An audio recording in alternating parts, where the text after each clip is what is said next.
So Mayor, good morning. What do you think about the potential divisiveness in the Sangguniang Panlunsod, Mayor?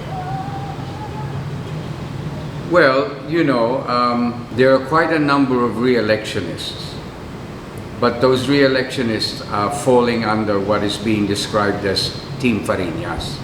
So we're talking about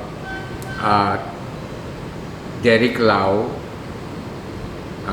we're talking about RJ Fariñas, and of course there's also the other members of the Fariñas clan.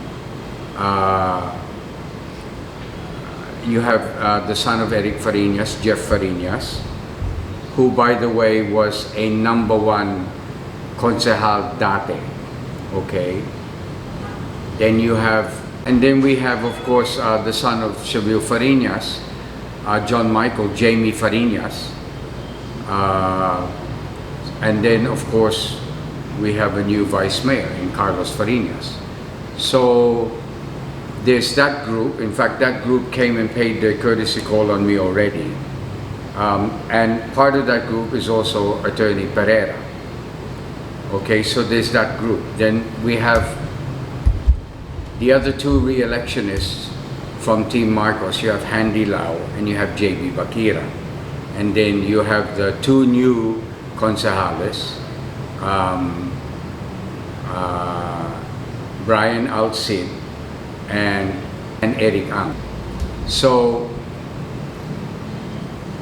what people need to understand is that I already made this known to the group which we can refer to as Team Fariñas, and that later on today I'll be meeting with the group that we can refer to as Team Marcos, that I'm already making it known to all of the members, whether re-electionist or otherwise, of the Panlunsod, that I will not allow any form of divisiveness to take place, that I will not divide the group into Team Marcos or Team Fariñas, that they are all members of this new Sangguniang Panlunsod.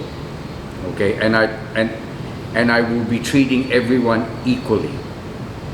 This is why when it comes to the issue of who will head what committees, the group of Carlos already agreed to sit down with, for want of a better term, to sit down with the Team Marcos group in order to thresh out who will get what positions in what committees. Okay, and I'm going to try and ensure that it's all equitable.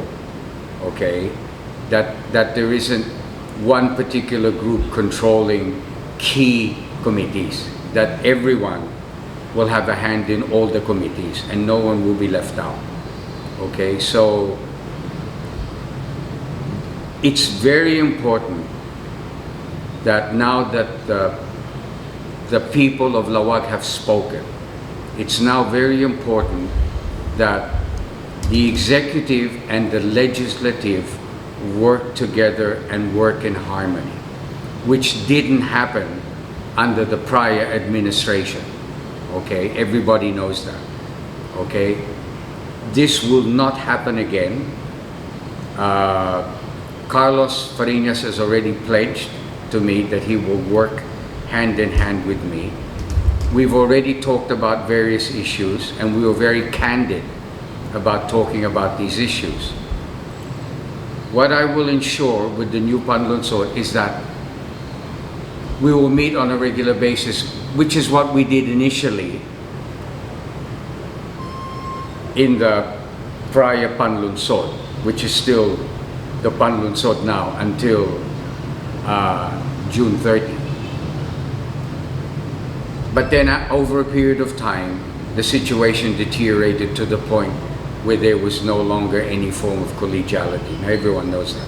I will do everything in my power not to allow that scenario to happen again in this Panlunsod, and I actually don't believe it will.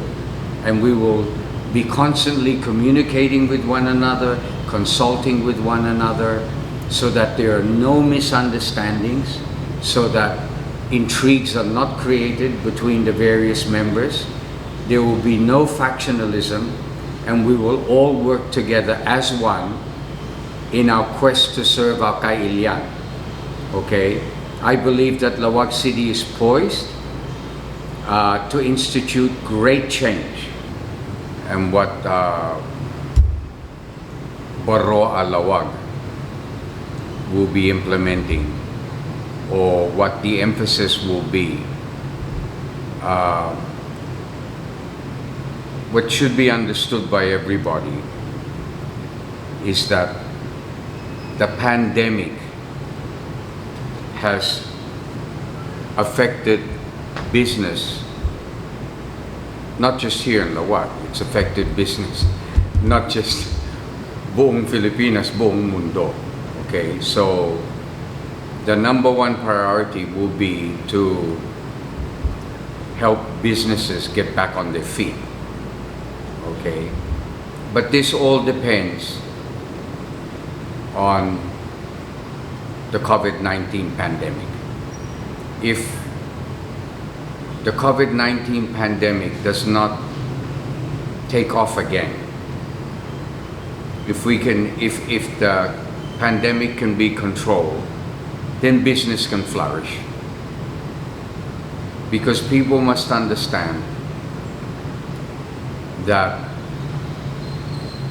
for the last 2 years, since the pandemic first began in early 2020, we fought very hard in order to secure the lives of our kailian. And in fact, that was the major priority, to the point where, as we all know, everybody got locked down, which severely affected the business community. So as long as the pandemic remains minimal in its impact on our community, then business can open up and begin to function as it has before. I mean, this is what we're going to have to watch very carefully, is the continual impact of COVID, whether the impact reverts to being severe the way it was before, or that it's more or less, its influence is there, but it's under control. And in fact, that's what experts are saying will happen in the future, that there will always be COVID, the COVID virus will always be within our community.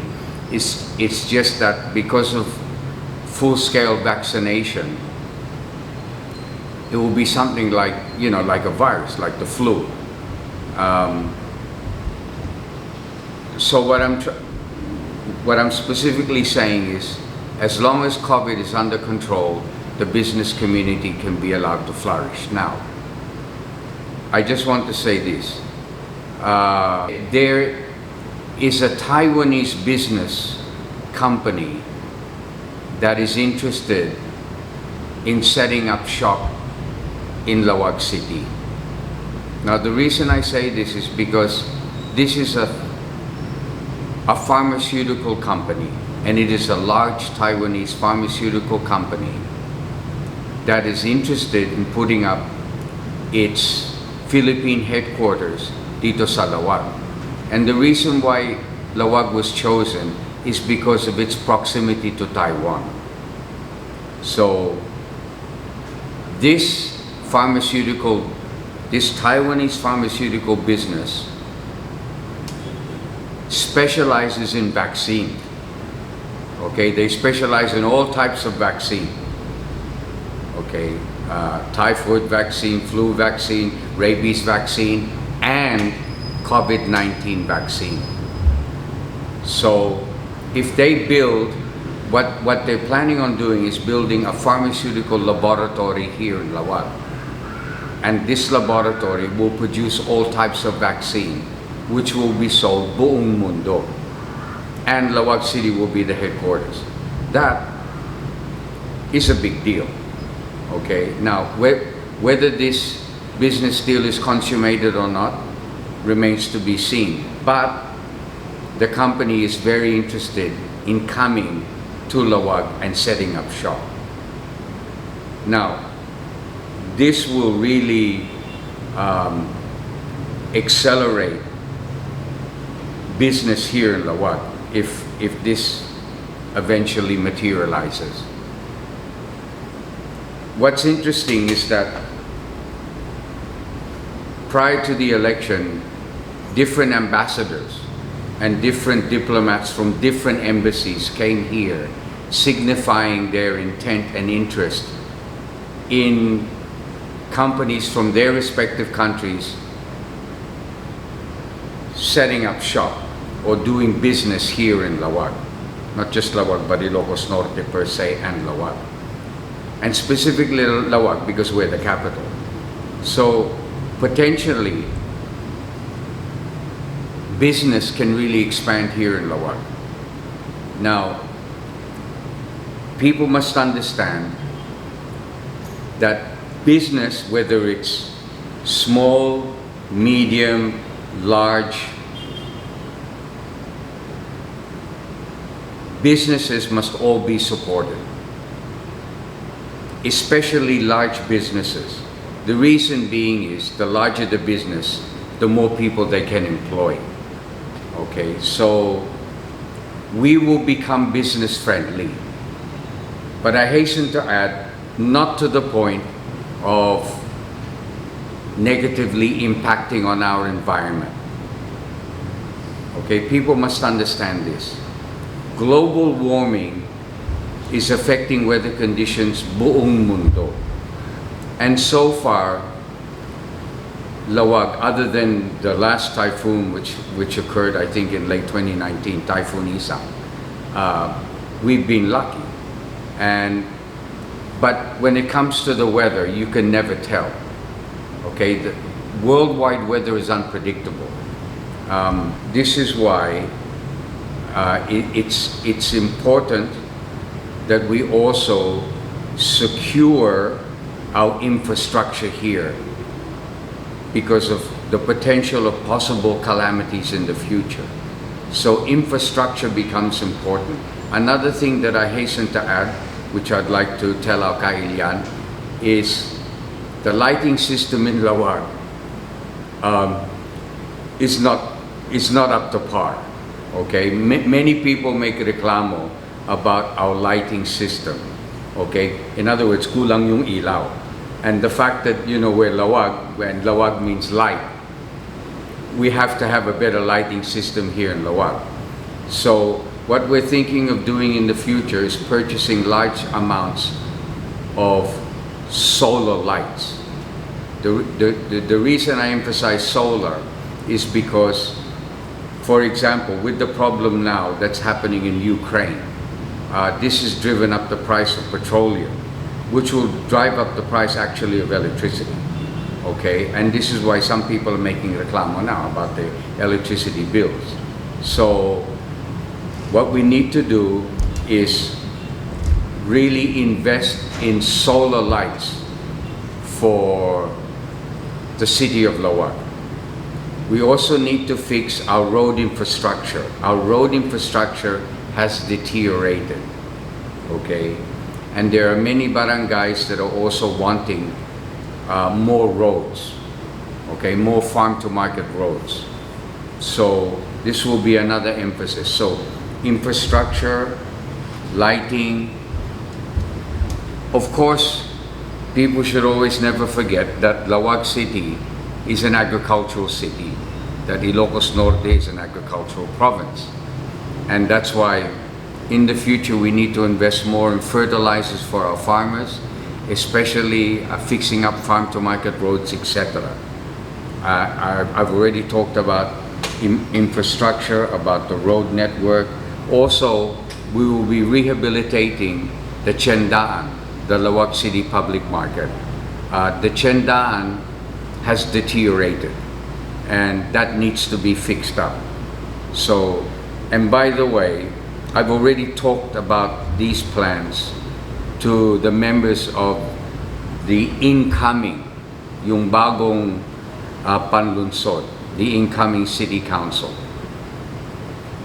Now, as I said, we must protect our environment. Okay, and this is why we have to continue with the strict implementation of waste segregation in every barangay. People must understand this. We cannot have a new sanitary landfill in which we're following very strictly the solid waste management program without the people also chipping in by really implementing strict waste segregation. This is very important. I also wish to emphasize that zoning and development will be controlled. This is very important because there are areas that we will designate as even nature preserves, okay? And there will be specific areas where we will implement a new business area, a new area where businesses can be built. In fact, there's a whole new zoning. There's the comprehensive land use program, which is delineating all the various areas where we can have business development, okay? And portions of that will be along the bypass road. Education is important, and that's why, as I said, as long as the COVID situation can be under control, we can have face-to-face classes in the future, okay? I'm pushing for that. Now, when it comes to the security of our environment, for example, we are moving to have the Philippine Coast Guard be transferred from Curimao to Laoag, and to specifically the barangays of La Paz. And in fact, we're planning on putting up a Coast Guard school. This Coast Guard school can actually add to employment. At the same time, there's also a plan to put up a port, to eventually have a port in La Paz. Now, when it comes to law and order, to peace and order, generally speaking, Ilocos Norte and specifically Laoag City is insurgency free. We don't really have a problem with the communist insurgency here. Drugs can be a problem, but this is something that is also being addressed and will continue to be addressed. One of my favorite fields of interest is sport. I'm very interested in building up sport here in Laoag City, which of course is all premised on whether we can control COVID. As long as COVID can be controlled, business can open up, face-to-face classes can occur, and we can also go back to implementing the sports programs that we had before. Now, as I did before, when I became the Amati Provincia, we created the Ilocos Norte Sports Development Council. I want to create the Laoag City Sports Development Council. Okay, and we're already talking about earmarking funds for the creation of this council.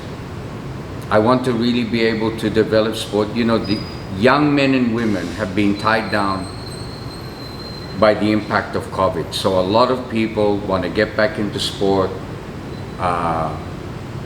want to work out again without being impeded by the pandemic.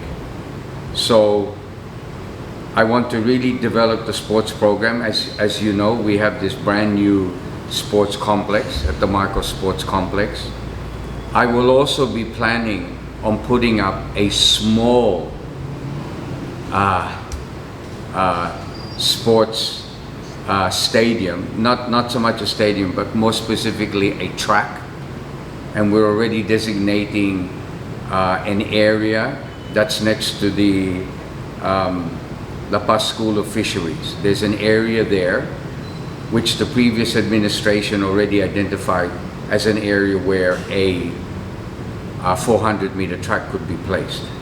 So I'm thinking of putting up a small synthetic track there where we can train our own athletes, and put up a small, sports complex, but very simple sports complex where the Laoag youth and the Laoag teams can train. And I'm excited about that. And so this is basically what I will concentrate on: agriculture, infrastructure, health, environment, education, social services. I didn't mention that, but I'll mention this. We'll continue with the IX and our help to our indigent people. Okay, this is very important. And this is why another thing also, housing. Housing becomes important because there are many people who do not have proper housing. And this is why we're also working on procuring a certain amount of land in Barangay Talingaan and putting up a large housing complex there in the future. So as I said, social services, then of course the business community, security, sports. So this is a very broad range. Okay, there are many things that we need to concentrate on. The fastest thing that we'll be concentrating on is lighting and infrastructure here in the city. Lighting, infrastructure, jobs. I'd say that's more or less it. Mayor, do you have any message for our fellow Laoageños before we end this interview? Have faith. Have faith. Okay. I fought a very long and hard battle. Okay. And we succeeded because we had faith. So it's important to have faith. Please have faith in your leadership. Okay. I protected the community when it came to the pandemic. As long as the pandemic is under control, we will really build Laoag City. And please understand, with my beloved cousin Sin, poised to become the next President of the Republic of the Philippines, and my kaanakan, who is the Congressman-elect of the 1st District, I believe that not just Ilocos Norte, but Laoag City specifically, being the capital of the province of where our next president will come from, I believe will be given support, and that we will have the means and the revenue in the future to really develop our city. So I wish to reiterate to our kailian that we are here, that I'm a public servant. I'm here to serve the public. And I've said this time and again to all the empleyado dito sa City Hall, that we are here to serve the public. And this is what we will continue to do to the best of our ability. And we're opening up hotlines, and we will be doing that more and more. People must understand that I have an open door policy. People can come here and come directly to me, okay? But we will have hotlines, and we will have departments that will specifically handle complaints, and will handle requests, and will handle queries from the public, okay? Because we want to be able to be there in order to serve the public at large. So, thank you. Mayor, thank you so much. Thank you, Apo.